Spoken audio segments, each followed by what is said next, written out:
사도행전, 사도행전 2장 22절부터 41절까지 천천히 같이 읽겠습니다. 이스라엘 사람들아 이 말을 들으라. 너희도 아는 바와 같이 하나님께서 나사렛 예수로 큰 권능과 기사와 표적을 너희 가운데서 베푸사 너희 앞에서 그를 증언하셨느니라. 그가 하나님께서 정하신 뜻과 미리 아신 대로 내준 바 되었거늘 너희가 법 없는 자들의 손을 빌려 못 박아 죽였으나 하나님께서 그를 사망의 고통에서 풀어 살리셨으니 이는 그가 사망에 매여 있을 수 없었습니다.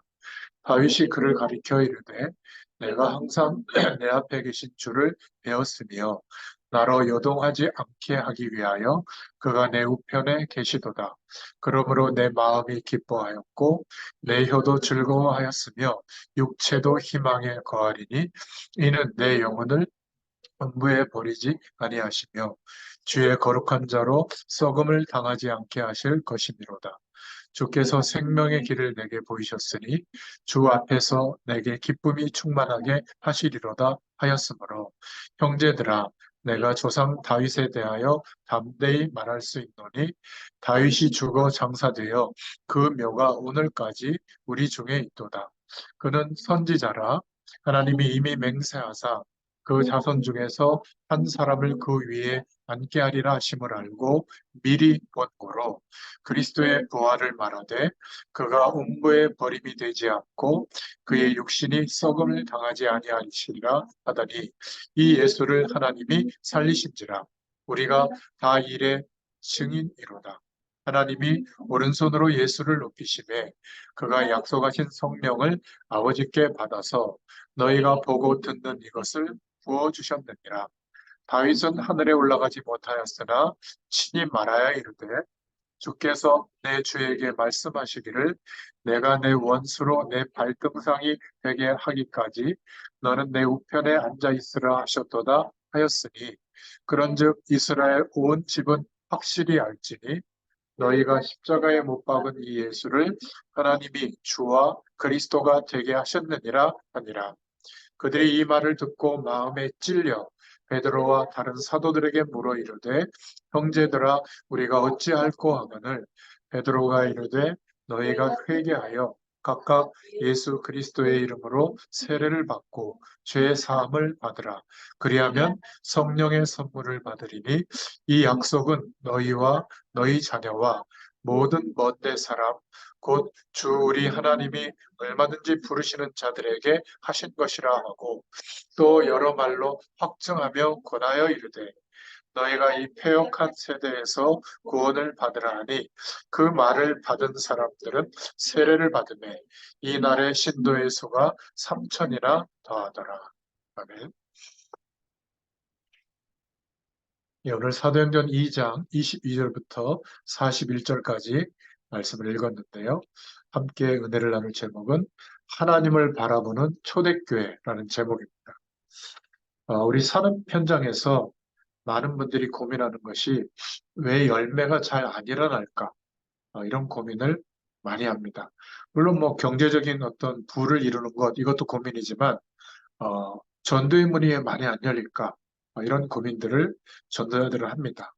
근데 이게 근본적으로 방법이 문제가 아니라 우리가 하려고 하는 전도와 성경에서 하시는 하나님의 전도가 다르다는 것을 알아야 됩니다. 오늘 이 베드로의 설교를 읽었는데요. 초대교회 처음에 베드로가 했던 설교인데 어, 명쾌하죠.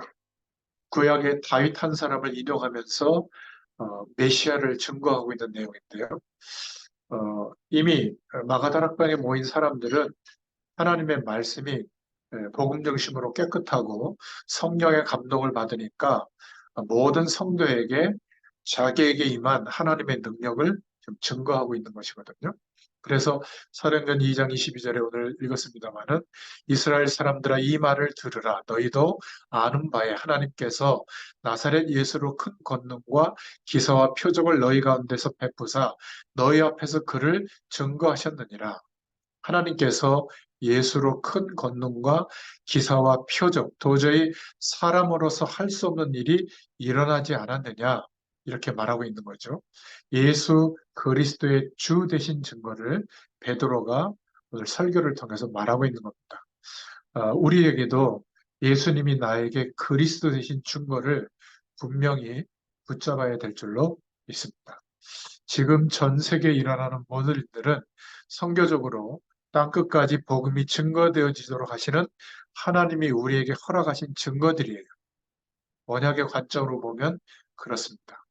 그래서 우리가 눈을 떠야 될 것은 뭐냐면 무슨 종교든지 깊이 들어갈수록 악한 영에 사로잡히게 되죠.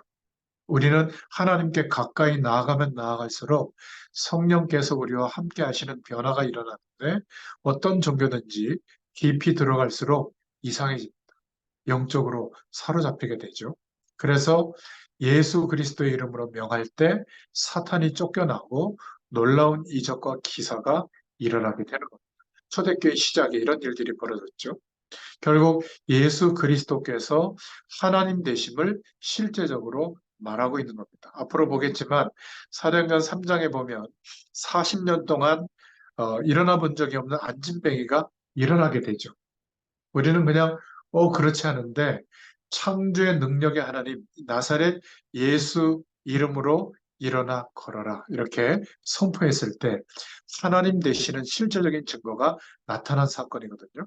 하나님이 자기 자신을 설명하기 위해서 사람의 몸으로 왔다고 예수를 설명하는 것이 어, 바로 마태복음의 한 일이죠. 그래서 나를 본 자는 아버지를 보았느니라. 요한복음 10장에도 그렇게 말씀하고 있는데 요한복음의 주제는 그래서 예수님이 하나님이시다. 마태복음의 주제는 그 메시아가 유대인의 왕손으로 온다고 하지 않았느냐? 그대로 오셨다. 메시아 된 것을 말하고 있죠. 요한복음 10장 30절에 그래서 예수님이 나와 아버지는 하나다. 요한복음 8장 56절에는 너희 조상 아브라함이 나를 보고 구원을 받았다. 도저히 유대인들이 이해를 할 수가 없었죠. 막 돌멩이를 들어서 치려고 그랬죠. 오늘 베드로의 설교가 바로 예수 그리스도의 주 되신 것, 이것을 많은 사람들 앞에서 본격적으로 증거한 첫 번째 설교예요. 이 축복이 전달이 된 겁니다. 자, 오늘 본문을 통해서 우리가 붙잡아야 될 기도 제목은 성경이 많은 것을 말하고 있지만 사실은 네 가지 사실을 계속 말하고 있다. 우리가 구약성경, 신약성경 어느 것을 보든지 복음의 축복, 메시아의 축복이 전달돼야 될 줄로 믿습니다. 뭘 말하고 있죠? 하나님이 우리에게 무엇을 설명하시려고 하냐면 지금 하나님을 떠나서 사는 모든 사람들이 죽어가고 있다. 이 사실을 말하고 있는 거예요. 이유는 사단 때문에. 하나님을 만나면 되는데 만나는 길이 이렇게 모두에게 열려 있는데 모르도록 속이고 다른 것으로 몰두하게 하는 사단 때문에. 그래서 세 번째 성경이 말하고 있는 내용이 하나님이 여기에서 건지시는 길, 해방되는 길을 여셨다고 말하고 있죠. 무엇이죠? 바로 예수님이 하신 그리스도의 일을 말씀하고 있는 겁니다. 그리고 마지막에 말씀하시는 내용이 뭐냐면 그렇다면 이 사실을 믿고 구원받은 자는 어떤 증거가 있고 어떤 축복을 받았는가 이것을 말하고 있다. 성경 어디를 봐도 사건과 문제와 거기에 대한 변화와 응답이 있는 것 같지만 이 네 가지의 메시지와 언약을 우리에게 말씀하고 있는 줄로 믿습니다. 오늘 본문도 구약의 다윗을 소개하면서 사실 베드로가 그리스도를 전하고 있는 겁니다. 부활, 승천, 성령이 임하는 것을 다 말하고 있죠. 베드로의 완전한 메시지가 나타나고 있습니다.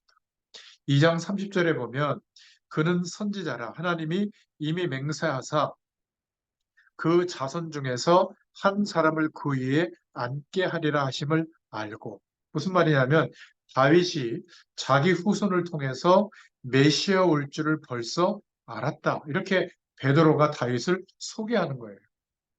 지금 고기 잡던 베드로, 일명 그 시대에 좀 무식하게 봤던 베드로인데 유대인들이 전혀 이해하지 못한, 상상하지 못한 말을 말씀으로 선포하고 있는 겁니다. 해석을 붙인 거죠. 다윗이 왕이지만 선지자였다. 왜냐하면 예언했으니까. 하나님이 이미 맹세하사 그 자손 중에서 한 사람을 그 위에 앉게 하려 하심을 알았다고 설명한 거예요. 자기 후손을 통해서 메시아 올 줄을 벌써 알고 있었다. 베드로는 어떻게 이 눈이 열렸을까요? 그죠? 복음의 비밀과 성령 충만의 은혜 속에 있으면 하나님의 말씀을 알 수 있는 눈이 열리게 될 줄로 믿습니다. 유대인들이 제일 존경했던 다윗을 인용했죠. 다윗은 대부분 어떻게 알고 있었냐면 소년 시절은 시편 78편 71절 72절을 통해서 어린 시절부터 하나님의 은혜를 받았다고 알고 있고 또 청년 시절은 사무엘상 17장 32절부터 35절에 돌멩이 하나 들고 가서 골리앗을 무찌른 이런 사건을 알고 있고 또 임금 시절에는 시편 18편 1편, 시편 23편에 말하는 것처럼 나의 힘이 되신 여호와여 여호와는 나의 목자시니 다윗이 삶 속에서 임금 시절에 늘 하나님의 인도를 받았다는 그러한 증거 이런 것으로 다윗을 알고 있습니다. 그리고 역대상 28장 29절에 보면 다윗의 노년 시절에 대해서 하나님에 대해서 그렇게 증거하고 있는 장면 그리고 29장에는 이렇게 말하고 있죠. 모든 것이 여호와의 손에 있다. 우리가 바친 헌금도 주님이 주신 것이다. 우리가 일하는 헌신도 하나님이 주신 축복이다. 우리가 건강 가지고 일했다면 그것도 하나님이 주신 것이다. 내가 주의 일을 많이 했다면 그것도 하나님이 주신 것이다. 이렇게 노년시대에 고백한 장면을 우리가 알고 있습니다. 근데 오늘 사도행전 2장 25절에 보면 성령께서 베드로에게 깨닫게 하신 다윗에 대해서 말하고 있는데 다윗이 저를 가리켜 가로되 내가 항상 내 앞에 계신 주를 배웠으며 나로 요동치 않게 하기 위하여 그가 내 우편에 계시도다. 이게 다윗의 신앙으로 봤던 겁니다. 이것을 베드로가 사도행전 2장 25절에 인용한 거죠. 그래서 우리도 항상 나를 돌아보고 계시는 주님, 오늘 이 시간에 보혜사 성령으로 함께 하시고 천군 천사를 동원하셔서 문을 열어 주옵소서 이렇게 기도하는 것이 마땅합니다. 예수님 오시기 전에 다윗은 오실 메시아의 약속을 붙잡고 주님과 동행하는 축복을 누렸습니다. 이미 그리스도께서 오셨고 그 사실을 믿고 이제 성령으로 함께 하시는 우리는 당연히 이런 기도가 산업 현장에서 나와야 되겠죠. 그리고 사도행전 2장 26절 27절에 보니까 다윗이 어디에서 기쁨을 얻었는지 말하고 있죠. 이러므로 내 마음이 기뻐하였고 내 입술로 즐거워하였으며 육체는 희망에 거하리니 이는 내 영혼을 음부에 버리지 아니하시며 주의 거룩한 자로 썩음을 당치 않게 하실 것이미로다. 주께서 생명의 길로 내게 보이셨으니 주 앞에는 나로 기쁨이 충만하게 하시리로다.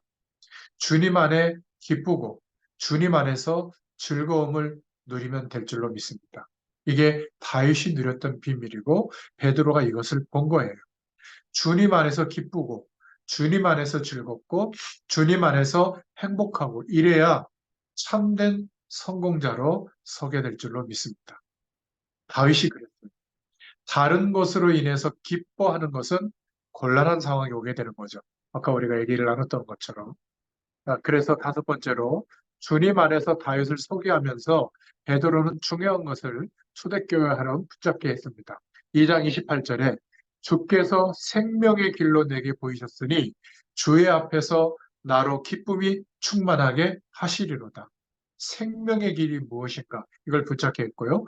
2장 29절에 형제들아 내가 조상 다윗에 대하여 담대히 말할 수 있노니 다윗이 죽어 장사되어 그 묘가 오늘까지 우리 중에 있도다. 이러면서 32절, 33절에 하나님이 오른손으로 예수를 높이시매 그가 약속하신 성령을 아버지께 받아서 너희 보고 듣는 이것을 주셨느니라. 이 예수를 하나님이 살리셨는데 우리가 이 일에 다 증인이다. 이렇게 고백하고 있습니다. 31절에 미리 보는 거로 그리스도의 부활하심을 말하되 벌써 예언된 것을 붙잡았다 그 말인 거죠. 32절에는 우리가 바로 이 일의 증거자가 되었다. 이 예수를 하나님이 살리셨다. 이래놓고는 33절에 성령 부어주시는 것을 말하고 있습니다. 이것을 우리에게 부어주시느니라. 확실히 베드로가 성령 충만받은 사람임에 분명해요. 다윗을 인용하면서 하나님 만날 수 있는 주 예수 그리스도를 바르게 소개하고 있는 것이죠. 어떻게 무식하다고 여겼던 베드로가 이럴 수 있는가? 우리가 현장에서 하고 있는 말씀 운동이 바로 이 일을 하는 것이죠. 예수 그리스도만 바로 증거되면 우리의 산업 현장에도 성령의 역사가 반드시 일어나게 되어 있습니다. 예수 그리스도만 바로 증거되면 악한 영은 떠나게 되어 있는 줄로 믿습니다. 진짜 예수님만 바로 증거되면 전도 안에도 사람의 문이 열려요. 이것을 어디에서 누려야 되죠? 교회에서, 강단에서도 누려야 되지만 우리의 현장에서도 누려야 될 줄로 믿습니다. 예수 그리스도의 지금 살아계신 증거를 강단에서도 선포하고 우리가 집에서도 누리고 우리의 산업 현장에서 누리는 이런 말씀 운동, 이런 전도 운동이 될 줄로 믿습니다. 모이기를 힘쓰고 나아가서 흩어지면 이 복음의 영광을 드러내고 그래서 사도행전 2장에 보면 날마다 성전에 모이고 또 은혜를 나누고 집에서 떡을 떼며 예수 그리스도의 죽으심과 부활과 다시 오실 것을 기념하는 성찬식, 예찬식을 나누게 된 것이죠. 자, 그래서 오늘 세 번째로 이런 베드로의 결단을 통해서 초대교회가 결단하게 되고 하나님께서 말씀 운동이 확산되도록 역사해 주셨죠. 사도행전 2장 32절에 보니까 다 이 일에 우리가 증인이로다. 2장 37절에 구원받은 사람은 어떤 일이 벌어지냐면 저희가 이 말을 듣고 마음에 찔려 베드로와 다른 사도들에게 가로되 형제들아 우리가 어찌할꼬 이런 고백들이 나와요. 정말 하나님이 역사하시는 말씀을 들으면 마음이 찔리게 되죠. 형제들아 어찌하면 좋은가. 2장 38절에 이 말을 할 때 베드로가 길을 정확하게 제시합니다. 베드로가 가로되 너희가 회개하여 각각 예수 그리스도의 이름으로 세례를 받고 죄 사함을 얻으라. 그리하면 성령을 선물로 받으리니. 구원받는다는 말은 성령 받는다는 말과 같아요. 성령 충만이 뭐죠? 하나님의 능력이 증거로 나타나는 겁니다. 어렵게 생각할 게 없어요. 우리의 일에도 산업 현장에도 성령의 능력이 반드시 나타날 줄로 믿습니다. 2장 41절에 그러니까 그 말을 받는 사람들은 세례를 받음에 이 날에 예전 성경에는 제자의 수가 3천이나 더하더라.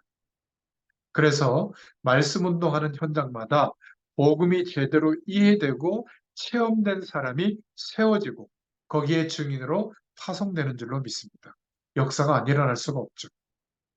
왜 잘 안 되냐면 이러한 말씀을 전하는 메신저가 누구냐에 따라서 달라지는 거죠. 예수 그리스도를 정확히 전하느냐 안 전하느냐에 따라 달려있는 것 같아요.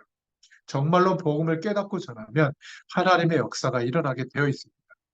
복음만 우리가 제대로 전하면 우리의 능력과 전혀 관계없이 이 일을 하나님이 하실 줄로 믿습니다.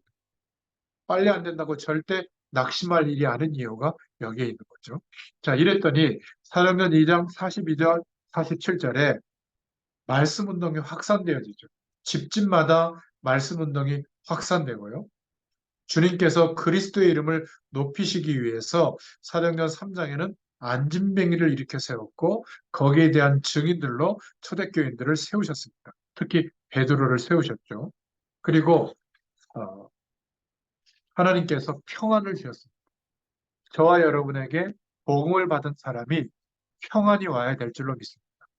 저와 여러분에게 복음을 받았는데 이상하게 조급해지거나 부담이 되면 굳이 또 만나지 않겠죠. 전도하라고 할 때 가슴에 불이 붙는 사람, 저와 여러분을 만나는 사람이 하나님이 주시는 평안과 기쁨을 얻는 축복이 있기를 축원드립니다. 1년, 2년, 3년이 지났더니 하나님의 놀라운 은혜를 체험했다. 이런 간증이 나오게 될 줄로 믿습니다. 하나님은 현장에 죽어가는 사람과 함께 그리스도를 증거하고 말하고 은혜 받고 축복받기를 원하세요. 그런데 아무리 머리를 써도 하나님이 사람을 안 보내면 안 되는 거잖아요. 산업 현장에도 하나님이 문을 여셔야 되는 거죠. 사실은 바알과 같은 인물을 우리가 만들어낼 수가 없는 겁니다. 하나님이 보내주셔야 돼요. 그래서 우리가 기도해야 되고 깨달아야 될 줄로 믿습니다. 우리가 길을 가는데 하루의 여정을 보내는데 루디아를 만나게 할 것이냐, 자동차와 부딪힐 것이냐, 그건 몰라요. 하나님이 안내해 주셔야 되죠. 그죠? 바울이 루디아를 만날 것을 생각하지도 못하고 마게도냐 첫 성으로 갔는데 주님이 만나게 하셨잖아요. 그러니까 하나님의 손에 있다는 말이죠. 그래서 하나님이 원하시는 것이 말씀 운동이구나. 이 축복을 깨달을 수 있기를 축원드립니다. 밖에 죽어가는 저 영혼들은 어떤 메시지가 필요한가? 비복음을 말하거나 이상한 복음을 말하거나 껍데기로 말하면 안 되겠죠. 내가 정말로 복음 전파에 관심이 없으면 하나님도 우리에게 관심이 없어요. 하늘나라 갈 때까지 밥은 먹여주십니다. 하나님이 제일 관심 있는 것이 복음이라면 지금부터 이것을 위해서 우리 집에서, 회사에서 기도하는 중에 말씀 운동 펴는 것을 내가 준비하겠다. 이런 기도 제목으로 삼기를 바랍니다. 오늘 말씀을 듣는 여러분들도 동일한 기도 제목을 가지고 기도하시길 바랍니다. 그러면 하나님은 사람을 보내시기 시작해요. 이랬다 저랬다 하지 말고 지금부터 주님 오시는 날까지 나는 현장에서 이 말씀 운동을 펴겠다. 이것보다 더 좋은 전도 운동은 방법은 없습니다. 내가 있는 처소에서 주님 오시는 그날까지 예수 생명을 말하는 말씀 운동을 내가 하겠다. 그것뿐이에요. 그래서 말씀 운동의 핵은 사역자와 조장과 회원이죠. 하나님께서 주시는 메시지를 가지고 말하겠다. 이게 사역자고요. 그리고 이 축복을 나의 현장에서 계속적으로 전달되도록 역할을 하겠다. 이게 조장이고요. 내가 사람을 불러 모을 환경이 못 된다면, 가르칠 환경도 못 된다면 나는 회원으로 인도받겠다. 기도하면서 참여하겠다. 여기에서 나오는 것이 개인 전도고 초청 전도예요. 개인 전도를 하지 말라는 말이 아니라 분명히 말씀을 준비해 놓고 시험과 정서를 고정해 놓고 부르는 거죠. 이것이 없이 그냥 교회로 끌고 오려고 하면 하나님이 기뻐하시지 않습니다. 확실한 메시지를 준비해 둔 뒤에 사람을 초대할 때 하나님이 보내주시는 것이죠. 이 사람들이 한 번 오면 그냥 오는 게 아니라 하나님의 은혜를 받으면 반드시 그 사람, 현장의 사람들을 연결해 주게 돼 있어요. 이러니까 자꾸 번져나가는 것이죠. 못 말립니다. 살리는 것은 영이니 육은 무익하니라. 여러분들은 변동 없는 깊이 있는 사명자가 될 수 있기를 축원드립니다. 사도행전 11장, 13장에 보면 이런 말씀 운동이 본격화되죠. 아무리 많이 모아놓고 여러 사람이 움직이면서 부흥회처럼 떠들어도 이 성경적인 방법을 못 이겨요. 조용조용하게 말씀이 증거되고 있는데 한 바퀴 돌고 나니까 성령이 역사하니까 어떤 일이 벌어졌냐면 사도행전 17장에 이렇게 말하고 있을 정도예요. 천하를 어지럽게 하는 자들이 여기에 왔다. 이렇게 표현할 정도로 하나님이 역사한 겁니다. 조금 하다가 포기하고 그러면 안 될 줄로 믿습니다. 주님이 이렇게 말씀하셨죠. 심지가 견고한 자는 주께서 평강의 평강으로 지키시리니 이는 저가 주를 의지함이니라. 계산하지 말고 기도할 수 있기를 바랍니다. 그래서 말씀 운동 중심의 전도는 바로 성경에서 말하고 있는 평신도 전도 운동의 현장인 줄로 믿습니다. 말씀 운동의 현장을 내가 한 군데 정해놓고 인도받는 것이죠. 거기에 한 명도 안 모여도 괜찮아요. 평생에 딱 한 번, 브루스 길라 같은 인물 한 번만 왔다 가면 하나님이 역사하시는 겁니다. 말씀 준비해놓고 언제든지 기다리다가 언제든지 말씀 필요한 자에게 전해주면 되죠. 어떤 일이 일어날 줄 우리는 예측할 수가 없는 거예요. 문제는 이 축복을 누리지 못하도록 사단이 방해하는 겁니다. 창세기 3장 1절부터 6절에 사람이 이 어마어마한 하나님의 축복을 모르도록 속이는 엄청난 사건이 일어났잖아요. 끝난 것이 아니라 지금도 계속되고 있습니다. 고린도후서 4장 4절부터 5절에 미혹의 영으로 그리스도를 아는 지식을 자꾸 막고 있죠. 데살로니가 후서 2장 10절 11절에는 진리의 말씀을 아는 것을 막고 있고요. 이 사단은 죽지 않고 주님 재림 오실 때까지 어떻게 하든지 기한을 연장해 보려고 활동하고 있는 거죠. 베드로후서 5장 8절에 보니까 우는 사자같이 두루다니며 삼킬 자를 찾고 있다. 딱 하나 못하도록. 성경적 전도 운동이 뭔지 모르도록, 지속하지 못하도록 그렇게 되는 것 같아요. 그래서 예수님께서 이미 이 사단을 무너뜨리셨고, 이제 우리가 그 이름을 부르고 기도할 때 완전한 승리의 축복을 누리도록 역사이셨죠. 지금도 그런 의미에서 주의 이름을 부르는 자는 부끄러움을 당하지 아니하리라. 이렇게 말씀하시고 있는 겁니다. 마가복음 10장 45절에 예수님이 오신 것은 영원한 대속물로 자기 몸을 내어놓으셨다. 베드로전서 3장 18절에는 하나님께로 가는 길을 인도했다. 저와 여러분이 받아야 될 저주를 주님이 십자가에서 대속물이 되시고 십자가에 못 박았다. 이게 하나님의 방법인 줄로 믿습니다. 저와 여러분이 받아야 될 저주를 주님이 십자가에 대속물로 못 박았다. 그래 놓고는 죄인이 아니신데 죄인을 대신해서 십자가에서 문을 여신 줄로 믿습니다. 무슨 이런 방법이 있느냐? 유대인들은 전혀 이해하지 못하는 방법, 하나님의 방법이죠. 그런데 이렇게 안 하면 우린 구원받을 수가 없는 거예요. 하나님이 만드신 법, 그리스도의 법인 줄로 믿습니다. 그래야만 우리의 문제가 해결되어지죠. 요한일서 3장 8절에 하나님의 아들이 오신 것은 마귀의 일을 멸하려 하십니다. 요한복음 14장 6절에 나는 길이요 진리요 생명이니 나로 말미암지 않고는 아버지께로 올 자가 없느니라. 하나님을 만날 수 있는 길은 온전한 길을 하나님께서 그리스도로 말미암아 열어주신 줄로 믿습니다. 간단하게 말하면 성경은 두 가지 메시지예요. 하나님 알 수 있는 길을 사단이 막고 있다. 두 번째 메시지는 뭐죠? 하나님 알 수 있는 길을 여신 분이 그리스도시다. 이걸 말하고 있는 줄로 믿습니다. 자, 오늘 그래서 사도행전 2장 22절부터 42절을 통해서 우리가 내릴 결론인데요. 초대교회가 능력을 나타나게 된 이유입니다. 그 첫 번째는 예수는 그리스도시다. 이 하나님 만나는 길을 초대교회는 알았습니다. 진짜 예수 그리스도를 만나는 길은 예수님을 그리스도로 믿고 영접하는 길이죠. 여러분, 진짜로 전도하려면 성경대로 해야 될 줄로 믿습니다. 불신자가 교회 갔더니 당장 어려움이 생기고 그래서 교회 못 나가겠다. 사실이에요. 왜죠?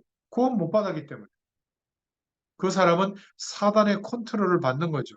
그러니까 이게 겁도 없이 교회가 가만 놔두겠습니까, 사단이? 큰 어려움을 당할 수밖에 없는 거죠. 그래서 무작정 교회에 끌고 오는 게 문제가 아니에요. 사람을 만났을 때 예수 그리스도를 믿는다면 이제 예수 그리스도의 능력의 비밀을 알도록 그리고 사단의 정체에 대해서 알도록 도와줘야 될 줄로 믿습니다. 성경은 분명히 사단이 자기 때가 얼마 남지 않고 있음을 알고 활동하고 있다고 계시록 12장, 13장, 15장에 말하고 있죠. 경고를 주고 있습니다. 여기에서 못 빠져나왔는데 교회 왔다? 그래도 어려움 당한다. 불신자를 교회 끌고 오는 게 큰 죄라는 걸 알아야 돼요. 이상하게 들릴지 몰라도 먼저 그 사람에게 복음을 전해줘야 돼요. 복음을 받고 교회 와서 예배 드려야 되죠. 그 사람이 해방받고 완전히 자유를 누리는 것이 교회이기 때문에 그렇습니다. 구원받은 자가 기도하는 곳이 교회죠. 자꾸만 교회만 부흥시키려고 몸부림쳐서 될 일이 아닌 줄로 믿습니다. 복음을 전해줘야 돼요. 초대교회는 하나님 만나는 길을 잘 알고 있었습니다. 하나님도 안 만났는데 교회 다니고 있는 사람들이 꽤 많아요. 사도행전 4장 12절에도 보니까 하나님 만나야 성공할 거 아니겠어요? 하나님 만나는 길은 하나밖에 없다. 다른 이름을 주신 적이 없다. 오직 예수밖에 없다. 천하에 다른 이름을 주신 적이 없다. 그렇게 고백하고 있잖아요. 오직 예수가 하나님 만나는 길인데 예수에 대한 지식이 너무 얇은 게 문제입니다. 예수님에 대한 지식이 너무 없고 대강 믿어요. 예수 그리스도께서 십자가 지셨다는 부활하셨다는 그 비밀에 대해서 너무 무지하고 연약해요. 그러니까 현실 앞에 지는 겁니다. 구원받고도 지지 말고 여러분은 꼭 승리할 수 있기를 바랍니다. 초대교회가 이걸 참 잘했어요. 두 번째로 어떤 결론이 오죠? 초대교회가 주님 안에서 계속적으로 주님을 바라봤습니다. 다른 말로 표현하면 예수 생명의 축복을 누렸던 거예요. 예수 생명, 여기에서 하나님의 능력이 나오고 기적이 나왔죠. 이게 사도행전 2장을 보는 키예요. 이걸 모르고 사도행전을 연구해봤자 뭔 말인지 아무런 답이 안 나올 겁니다. 성경은 하나님을 만나야 하는 것이고 정말 하나님 능력을 받게 하는 거거든요. 많은 신자들이 하나님을 못 만났다는 증거로 예수 생명보다는 돈에 관심이 있고 예수 생명보다는 일에 관심이 있는 겁니다. 예수 생명에 관심이 별로 없어요. 예수 생명을 진짜로 얻었다면 이 사람의 신분은 완전히 바뀝니다. 외형이 바뀌는 게 아니라 신분이 바뀌어요. 절대 망할 수 없는 신분으로 바뀌는 줄로 믿습니다. 예수 생명이 있다면 성령 하나님께서 내주하시고 인도하시고 역사하시기 때문에 반드시 권세가 나타납니다. 성령 하나님이 함께하고 계시기 때문에 그 사람 속에 계시는 거죠. 성령께서 우리 속에 계시니까 우리를 통해서 역사하시는 것이 기도 응답인 줄로 믿습니다. 우리 입장에서는 기도하는 거지만 하나님 입장에서 볼 때는 하나님이 우리 속에서 일하시는 거예요. 하나님이 우리 속에 계시니까 권세가 나타나는 거죠. 그러니까 주님이 내게 계시니까 사단이 떠나갈 수밖에 없는 겁니다. 그러니까 내 속에 하늘과 땅에 모든 축복이 있다. 주님에게 그 권세가 있는데 나와 함께 하시니까. 이런 것들이 이해가 되는 거죠. 주님이 내게 계시니까. 하나님께서 우리에게 어마어마한 하늘의 비밀을 보이고 주의 천사들을 하나님이 보내시고 우리를 늘 인도하시게 되어 있는 것이죠. 그러다 보니까 이 축복을 말해주지 않고는 견딜 수가 없는 거예요. 전도가 여기서 나올 수밖에 없는 거죠. 이게 사실이라면 우리에게는 당연히 증거가 나올 수밖에 없죠. 주님이 내 속에 계시는 게 사실이라면 이런 축복은 반드시 나타나게 될 줄로 믿습니다. 그래서 이런 고백밖에 할 수 없는 것 같아요. 우리가 주님 앞에 설 때마다 늘 부끄럽지 않습니까? 이렇게 모자란 나를, 이렇게 또 불신앙을 허용하는 나를 하나님이 또 건져주시는구나. 이런 나를 주님이 또 인도하시고 계시면서 용서해 주셨구나. 저는 늘 이거를 깨닫고 감사할 수밖에 없는 것 같아요. 그런데 초대교회가 주님을 바라보는 예수 생명이 우리에게 만약 없다면 그 결정적 증거가 전도에 관심이 도무지 없는 겁니다.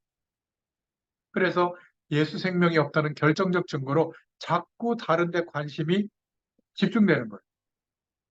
여러분, 낚시를 좋아하는 사람은 물만 보면 물 좋다 이게 아니라 저 거기 있을 텐데 낚시하려고 합니다. 관심이 그쪽으로 갈 수밖에 없죠. 낚시에 대해서 알고 있다는 증거예요. 노름꾼들은 어디든 구석에 모이면 노름하자고 합니다. 노름의 맛을 알고 있다는 증거죠. 그런데 어딜 가도 누구를 만나도 자꾸 예수 생명 안에 있는 축복을 말하려고 한다면 거기에 대해서 안다는 증거입니다. 여러분, 예수 믿고 있는데 망하지 말길 바랍니다. 예수 믿고 망한 사람 굉장히 많다는 걸 알아야 돼요. 왜냐하면 관심이 딴 데 있는 겁니다. 목회자들이 답답하니까 교회 유지에 관심이 그렇게 많은 거거든요. 하나님이 주시는 진짜 축복은 다 놓쳐버리고 여기에만 관심이 있는 거예요. 교회만 부흥된다면 모든 방법을 다 쓰는 거예요. 거기다가 신자는 교회 안에서의 위치, 자리, 일에 대한 권한, 여기에만 관심이 있는 겁니다. 축복은 하나님이 주시는데 여긴 관심이 없어요. 그런 면에서 기독교는 종교가 아니라 예수 생명의 축복이 넘치는 은혜가 나타나는 곳인 줄로 믿습니다. 예수 생명 안에만 있으면 다 있어요. 생명을 심으면 가지도 나오고 잎도 나오고 열매도 보고 다 될 것인데 생명이 없는 아무리 화려한 것, 아무리 화분에 꽂아놔도 썩을 뿐이죠. 예수 생명 안에 성령의 충만함, 기도응답, 하나님이 주시는 권세와 능력, 축복 다 있을 것인데 여기에는 관심이 없다. 그 증거가 복음 전파에 관심이 없는 결정적 증거로 나타납니다. 예수 그리스도가 내게 없다는 증거로 전도에 관심이 없는 것이죠. 억지로 막 동원해서 힘내면서 부흥회 하다가 몇 달 하다가 또 넘어지는 거죠. 믿어질 수가 없는 거죠. 하나님의 역사가. 예수 생명이 그 속에 들어가 버리면 누가 하라고 하지 않아도 자꾸 하고 싶어져요. 어디에 관심이 있는가 하면 방법이 없겠는가? 여기에서 나온 것이 제도와 율법이죠. 권위를 잡고 내세우고. 진짜로 예수 생명 안에 있으면 하나님이 다 주십니다. 여러분 집에 불 나면 뭐부터 들고 나와요? 딱 중요한 것부터 들고 나오잖아요. 바울이 내 속에 나는 질그릇이지만 내 안에 보배 대신 그리스도를 가지고 있다. 일평생 무엇을 위해서 살아야 할지 바울은 한 번도 흔들리지 않았어요. 하나님도 우리가 어디에 관심이 있느냐 알고 계세요. 생명, 예수 생명, 이 생명을 전하는 데 관심이 있다면 모든 것이 다 돌아가게 되어 있습니다. 비슷해 보이지만 달라요. 양과 염소하고 비슷하지만 다릅니다. 주님의 생명은 모든 것이 다 들어있는 줄로 믿습니다. 이것을 깨달은 초대교회의 결과.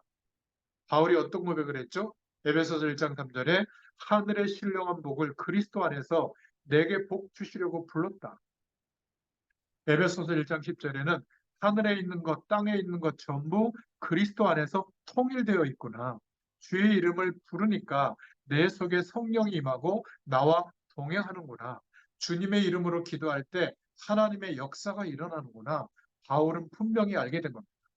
여러분, 예수 생명 안에서 모든 것이 다 나오는 줄로 믿습니다. 그러니까 아무것도 염려하지 마라. 말할 수 있는 거예요. 항상 기뻐해라. 쉬지 말고 기도해라. 범사에 감사하라. 차이가 너무 나는 겁니다. 이때부터. 이 예수 생명에 관심이 있는 사람이 전도하는 거하고 예수 생명에 관심이 없는 사람이 전도하는 거하고는 하늘과 땅 차이가 나요. 정말로 예수 생명에 관심 있는 사람이 다른 사람을 도와주는 거하고 방법, 율법에 관심 있는 사람이 다른 사람을 도와주는 거하고 너무너무 중요한 차이가 나버리는 겁니다.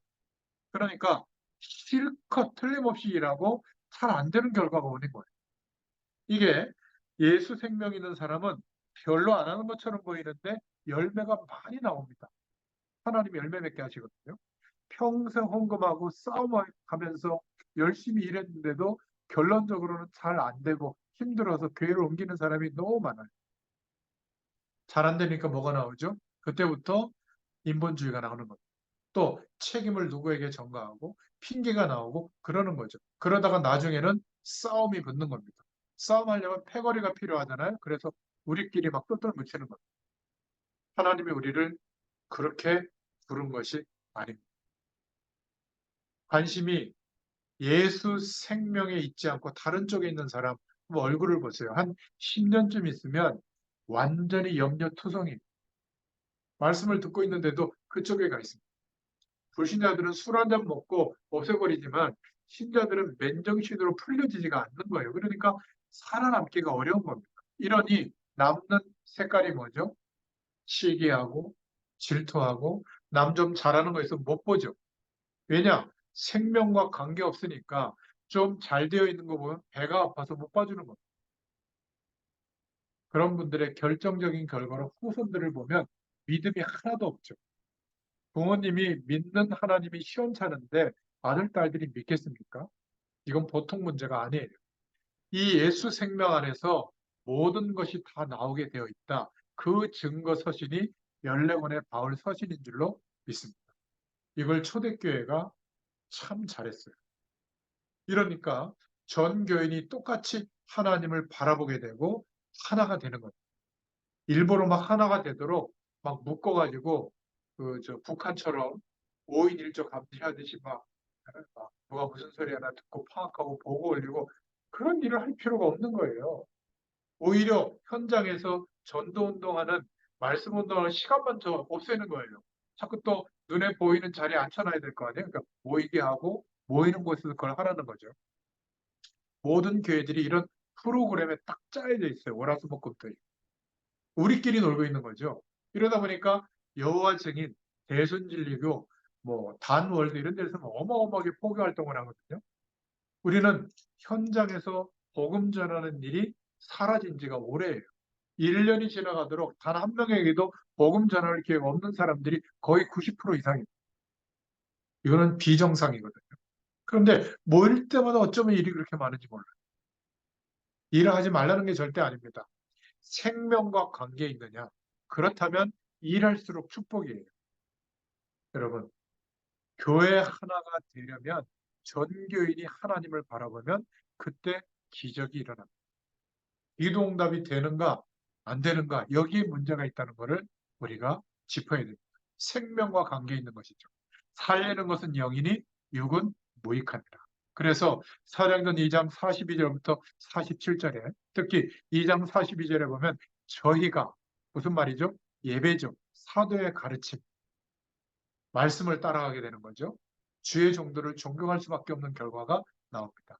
2장 43절에 사람마다 두려워하는데 사도들로 인하여 기사와 표적이 많이 나타나니 전교인이 전부 하나님을 바라보니까 이적과 표적이 나타날 수밖에 없는 거죠. 그러니까 자꾸만 하나 되는 역사가 일어나는 거죠. 그 결과로 2장 44절에 믿는 사람들이 서로 함께 나눠주고 말이죠.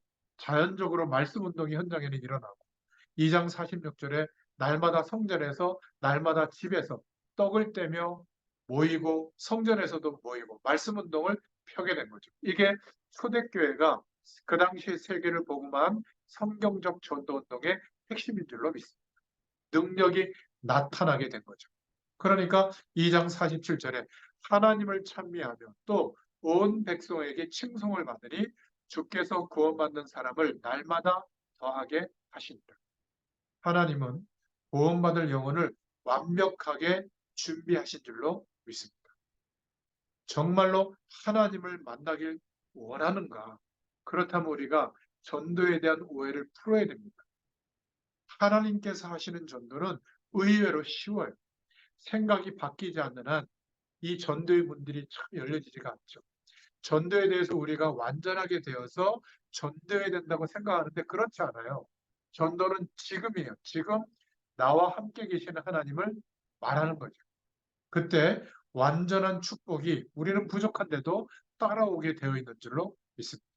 마가복음 4장 19절에 말씀하시되 나를 따라오라 내가 너희를 사람 낚는 어부가 되게 하리라 하십니다. 마가복음 3장 14절 15절에도 자기와 함께 있게 하시고 또 보내사 전도도 하며 귀신을 내어 쫓는 권능도 가지게 하려 하심이로라. 이게 전도인 줄로 믿습니다. 내게 예수 생명이 함께 하니까 내가 모자라는 대로 신분이 바뀐 거예요. 내게 주님이 계시니까 성령이 같이 계시니까 신분이 바뀐 거예요. 그러니까 기도 응답이 오는 겁니다. 나는 별것 아닌데도 주님이 나와 함께 계시니까 권세가 나타날 수밖에 없는 거죠. 내 속에 하나님의 영이 계심으로 대단해지는 겁니다. 이 권세, 이 사실을 말하는 것이 전도인 줄로 믿습니다.